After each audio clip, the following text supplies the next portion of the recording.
Road యాక్సిడెంట్లు కాకుండా ఆడాడ పెద్ద రోడ్ల మీద స్పీడ్ బ్రేకర్లు పెడుతుంటారు. ఇంకొన్ని దిక్కుల్లో బోర్డులు పెడతారు. ఇది ప్రమాదాల స్థలం, జాగ్రత్తగా బండ్లు నడుపుర్రి అని. మూల మలుపుల కాడ కూడా బోర్డులు పెడతారు. అవసరమైతే సడక్ల మీద పోలీసోళ్ళు ఉండి టక్కర్లు కాకుండా డ్యూటీ చేస్తారు. ఎన్ని బోర్డులు పెట్టినా స్పీడ్ బ్రేకర్లు వరాలు పోసినట్టు పోసినా రువ్వడి మీద వచ్చేటోళ్ళు వస్తూనే ఉన్నారు. అయ్యే టక్కర్లు అయితేనే ఉన్నాయి. అగో అసొంటి కావద్దని ఇగో గింత మంచి ఇగ్రం చేసిర్రు పోలీసోళ్ళు. రోడ్ల మీద టక్కర్లు కాకుండా బండ్ల మీద పోయేటోళ్ళు రువ్వడి మీద ఉరకకుండా మంచి ఇకమతి చేసిరు ఆదిలాబాద్ జిల్లా పోలీసోళ్ళు. స్పీడ్ బ్రేకర్లు సూచిక బోర్డులు కాకుండా పోలీస్ బండి పక్కపోయి పోలీస్ అన్న ఉండేటి బొమ్మలు పెట్టిరు మూలల మీద సడకుల మీద.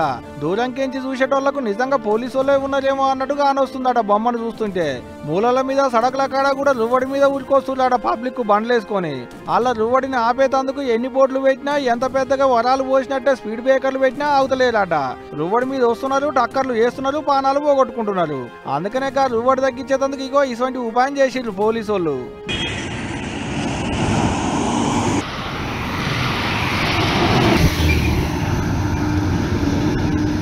దూరంకెంచి చూసి పోలీసు వాళ్ళు ఉన్నారని బండ్ల రువ్వడి తగ్గిస్తారు అన్నట్టు. ఇట్ అయితే మళ్ళీ ఒకటి రెండు దుక్కులో పెట్టిలేమో అనుకునే జిల్లాలున్న పెద్ద రోడ్డు మీద అన్ని సడకుల మీద మూల మలుపుల కాడ యాడ చూసినా ఇయే బొమ్మలు. ఇప్పుడైతే టక్కర్ లాగినాయట గానీ 4 సార్లు చూసిన వాళ్ళు బొమ్మలే అని ఉలికొస్తారేమో సార్లు. అప్పుడప్పుడు పబ్లిక్ కు భయం ఉండేటట్టు నిజంగా పోలీసు వాళ్ళను కూడా పెట్టుర్రి.